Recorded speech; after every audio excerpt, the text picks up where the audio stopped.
magbibigay ako ng tips kung paano nga ba kumuha ng Catchy na YouTube channel name. This is for sa mga magsisimula pa lamang, and then this is also for like me na gustong baguhin yung channel name. Okay, punta tayo sa, just type in www.spinxo.com, then enter. Ayan, meron siyang, kung gusto mo, Instagram names, YouTube names, name tags, nicknames, etc. Ngayon, pupunta tayo sa YouTube names, and then dito sa keywords, let's say for example, I'll just type my surname here, and then spin. Ayan, bibigay siya ng mga example, mamimili ka na lang dyan sa mga yan. Or, let's say, gusto mo namang, another example, gusto mo ng your surname, and then kung ang YouTube mo ay tungkol sa gaming, or hindi, dito ko pala ilalagay yung topic is about gaming, and then spin.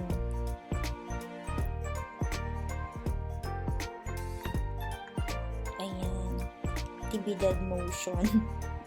Tibidad place.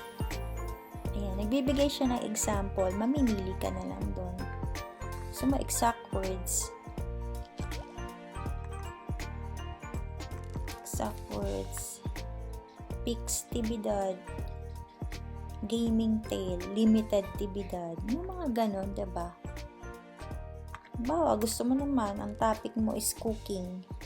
Or, yung focus mo is cooking. Ayan. Choice tibidad. Flick tibidad. Ayan. Kitchen's cooking. Or, kung ayaw mo naman ng meron pangalan mo about cooking, things you like, number of numbers or letters, let's say, gusto mo maikli lang, gusto mo 5 lang. Important words, cooking, baking, ganyan. Things you like, lifestyle.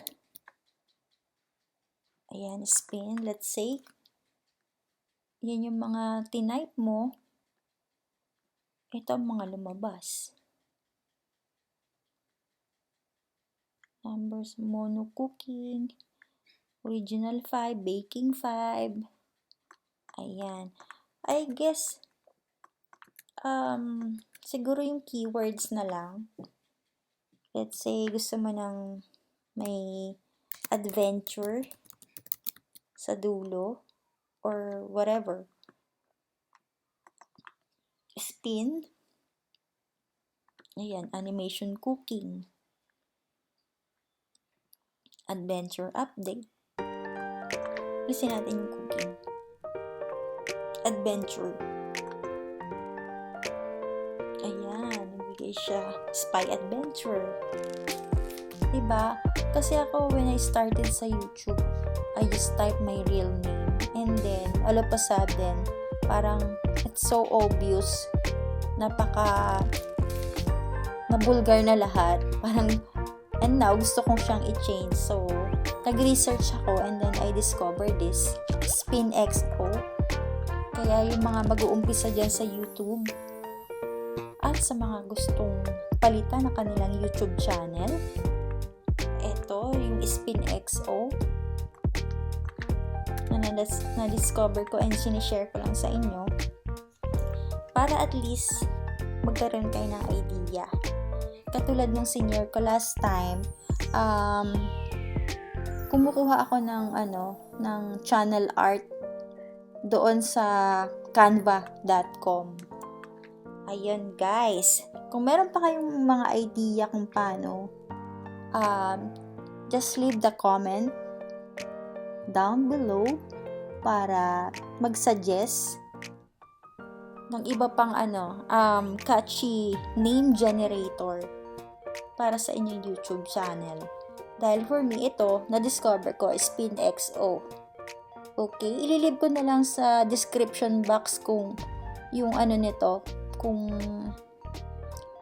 yung link niya para mapunta agad kayo dito sa SpinXO. Okay guys, sana nagustuhan nyo tong video ko. Thank you so much. Bye-bye.